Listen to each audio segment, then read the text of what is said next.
हरे कृष्ण कृष्ण कृष्ण हरे हरे, हरे राम राम राम हरे हरे। जैसा कि आप सब जानते हैं कि कल यानी 5 जुलाई से चातुर्मास स्टार्ट हो रहा है। चातुर्मास ये 4 महीने होते हैं जिसमें भगवान विष्णु शयन करते हैं और ये बहुत ही लाभदायक समय होता है जिसमें हमको भगवान की ज़्यादा से ज़्यादा आराधना करनी है। ये 4 महीने कौन से होते हैं? श्रावण, भाद्रपद, अश्विन और कार्तिक। लेकिन इस दफ़ा क्या हुआ है कि अगर इंग्लिश महीनों को हम देखें, जुलाई, अगस्त, सितंबर, अक्टूबर। लेकिन अभी क्या हुआ कि सितंबर का जो महीना है बीच में 18 सितंबर से लेकर 16 अक्टूबर तक, उसमें पुरुषोत्तम का महीना भी आया है जो कि 3 साल में एक बार आता है, जो कि बहुत महत्वपूर्ण है। तो अभी हमारे पास जो महीने हैं चतुर्मास प्लस पुरुषोत्तम, पहला महीना चतुर्मास का स्टार्ट हो रहा है 5 जुलाई से लेकर 2 अगस्त तक और दूसरा महीना शुरू हो रहा है 3 अगस्त से लेकर 1 सितंबर तक। तीसरा 2 सितंबर से लेकर 17 सितंबर तक जो है वो आधा पहले चतुर्मास का तीसरा महीना होगा, फिर 18 सितंबर से 16 अक्टूबर तक पुरुषोत्तम का महीना, उसके बाद 17 अक्टूबर से 30 अक्टूबर तक वो जो आधा चतुर्मास का जो आधा महीना रह गया था ना, थर्ड मंथ का, वो रहेगा। और फिर 31 अक्टूबर से 29 नवंबर तक हमारा जो अंतिम कार्तिक का महीना है वो स्टार्ट होगा। तो ये समय ऐसा होता है कि जलवायु का प्रभाव कुछ वस्तुओं पर बहुत नेगेटिव होता है, क्योंकि भोजन में, जल में जो सूर्य की किरणें होती हैं या फिर जो वातावरण का जो दूषण होता है चातुर्मास के समय, तो वो वस्तुओं के ऊपर इतना नेगेटिव होता है कि हमको कम से कम आहार लेना होता है। मतलब एक बात हमें समझनी है कि हमें ये मनुष्य जीवन मिला है क्यों? भगवत प्राप्ति करने के लिए। बड़ी मुश्किल से ना जाने कितने जन्मों की तपस्या करने के उपरांत हम इस मनुष्य जीवन को प्राप्त हुए हैं। और दूसरी सबसे महत्वपूर्ण बात क्या है कि मनुष्य जीवन में भी भगवत भक्ति हर किसी को थोड़ी मिलती है। कृष्ण 7.3 में कहते हैं, मनुष्याणां सहस्रेषु कश्चित् यतति सिद्धये यततामपि सिद्धानां कश्चिन् मां वेत्ति तत्त्वतः। हजारों में से कोई एक मनुष्य सिद्धि के लिए प्रयत्न करता है और उनमें से भी कोई एक होता है कश्चिन् मां वेत्ति तत्त्वतः।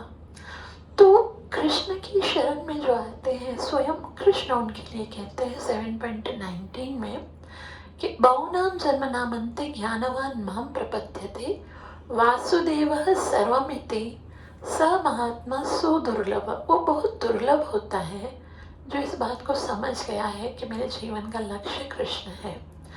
तो हम साधारण लोगों की तरह नहीं जी सकते, हमको कुछ न कुछ ऐसा करना है, क्योंकि अब भगवत प्राप्ति के लिए हमको कुछ त्यागना है, कुछ तपस्या करनी है, कुछ साधना करनी है। लेकिन क्योंकि ये कलयुग है और हमारे लिए बहुत कठिन हो जाता है अपनी साधना को करने के लिए, लेकिन फिर भी ये चातुर्मास भगवान कोई ना कोई योजना बनाते हैं।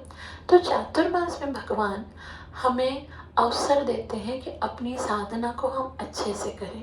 तो चातुर्मास में हमें संकल्प लेना है कि हे प्रभु, ना जाने कितने जन्म हो गए हैं आपसे बिछड़े हुए, अब फिर अवसर मिला है आपके निकट आने का, तो मेरी सहायता कीजिए कि पेट के भूख का ध्यान ना देकर हृदय के अंदर जो तृष्णा है तुमसे मिलने की, उसको प्रोत्साहित कर सकूं।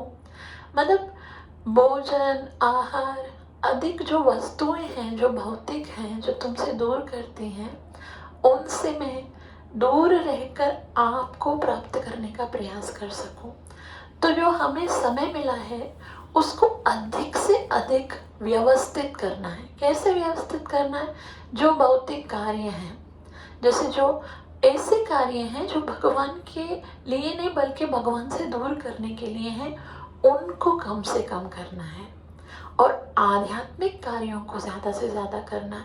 मतलब जैसे वो कार्य जो हम कर रहे हैं आजकल, प्रजल्प कर रहे हैं, दो लोग मिलते हैं बस बातें करते हैं, किसी की निंदा कर दी, किसी के बारे में बोल दिया, या फिर व्हाट्सएप पे, फेसबुक पे, इंस्टाग्राम पे बस एक दूसरे के जो स्टोरीज़ हैं उनको देखना, स्टेटस को देखना, उन्होंने कौन सा प्रोग्राम सेलिब्रेट किया है, आज उन्होंने क्या बनाया था, क्या खाया, सब पोस्ट करते हैं। मतलब क्या, क्यों?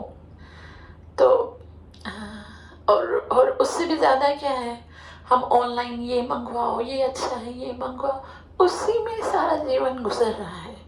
तो ये सारी चीज़ें कम करनी है और जो टाइम बच रहा है उसमें क्या करेंगे, उसमें हम यज्ञ करेंगे।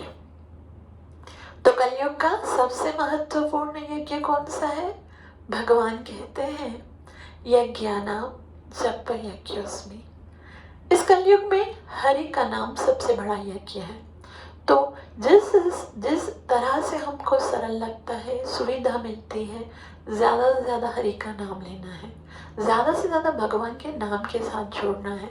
और ये नाम समय और समय के का प्रभाव भी नाम पे पड़ता है। वैसे तो हम कभी भी खाते पीते सोते यदा तदा नाम ले, कभी भी हम ले सकते हैं, नियमिता सिमरणेन कालः। लेकिन अगर हमें तीव्रता से उन्नति करनी है तो प्रभात के समय हमें इस नाम को लेना है। सूर्य उदय होने से पहले अपनी 16 माला जप कर लेनी है, ये संकल्प करना है। बाकी बहुत सारे नियम हैं, ये नहीं करना चाहिए, ये नहीं करना चाहिए, वो नहीं करना चाहिए, बहुत कुछ है। पहले महीने में हरे पत्ते वाली सब्जियां नहीं खानी, दूसरे महीने में दही नहीं पीना, फिर दही नहीं दूध नहीं पीना, उसके बाद उड़द की दाल नहीं खाना। ये बहुत सारे नियम हैं। परिक्रमा करना है और मंदिरों में जाकर सेवा करनी है, दान करना है और उसके अतिरिक्त हमको तीर्थों में वास करना है, बहुत कुछ करना है। इसमें सब कुछ नहीं कर सकते, लेकिन घर पे बैठकर हरि के नाम का कीर्तन तो कर सकते हैं, नाम जप तो कर सकते हैं। तो अपना समय इस तरह से व्यवस्थित कीजिए कि ज़्यादा से ज़्यादा नाम जप कीजिए, और वो भी अर्ली इन द मॉर्निंग। सबसे पहले अपना नाम की संख्या पूरी कीजिए, उसके बाद भोजन खाइए, उसके बाद कुछ खाइए। ज़्यादा से ज़्यादा जो है भगवान के नाम को समय देना है। और इससे क्या होता है, इससे हमारी जो साधना इतने सालों से हम कर रहे हैं उसमें जो त्रुटियां रह गई हैं ना, वो सब पूरी होती हैं। तो हमको ये नहीं देखना है कि कौन कर रहा है कौन नहीं कर रहा है, अपनी इच्छा से अपने शरीर की स्थिति को देखकर हमको ज़्यादा से ज़्यादा तपस्या करनी है। कुछ लोग एक टाइम खाते हैं, कुछ लोग संध्या के टाइम पर खाते हैं, कुछ लोग फर्श पे सोते हैं। तो जितना जितना तपस्या आप कर सकते हो उतनी करनी है, लेकिन उस तरह से करनी है कि हमारा नाम जब अच्छे से होता जाए। और दान देना है, दान अवश्य देना चाहिए। शास्त्रों में तो लिखा हुआ है कि हमको सोने का दान देना चाहिए, लेकिन हम तो कहते हैं यदि सोना दान नहीं दे सकते तो कम से कम सोना का दान कर दीजिए। ये जो निद्रा रूपी सोना है ना, उसको कम कर दीजिए और उसमें ज़्यादा से ज़्यादा हरि का नाम स्मरण कीजिए। याद रखिए, देवता भी बन जाएंगे ना तब भी ये अवसर वापस नहीं मिलेगा, क्योंकि देवता भी तरसते हैं कि हमको मनुष्य के रूप में भगवत सेवा करने का अवसर मिले। तो ज़्यादा से ज़्यादा हरि के साथ अपने समय को बिताइए, ज़्यादा से ज़्यादा भगवान की कथाओं को श्रवण कीजिए, श्रीमद् भागवतम को पढ़िए, उसमें बहुत बहुत सुंदर सुंदर स्तुतियाँ हैं। गजेंद्र मोक्ष स्तुति है, कुंती महारानी की स्तुति, भीष्म पितामह की स्तुति है, और अलग अलग अष्टकम हैं, उनको स्मरण करना, गोपी गीत याद करना और स्मरण करना, इसमें ज़्यादा से ज़्यादा भगवान के साथ समय बिताना है, मंदिर की सफाई करना, झाड़ू लगाना, मंदिर में जो अर्चा विग्रह हैं उनकी सेवा करना, कैसे भी करके हमें ये चतुर्मास जो है वो भगवान की सेवा में बिताने हैं। तो आप सबका बहुत बहुत आभार, मुझे आशीर्वाद दीजिए कि मैं कुछ कर सकूं, भगवान की सेवा, नाम जप अच्छे से कर सकूं। हरे कृष्णा।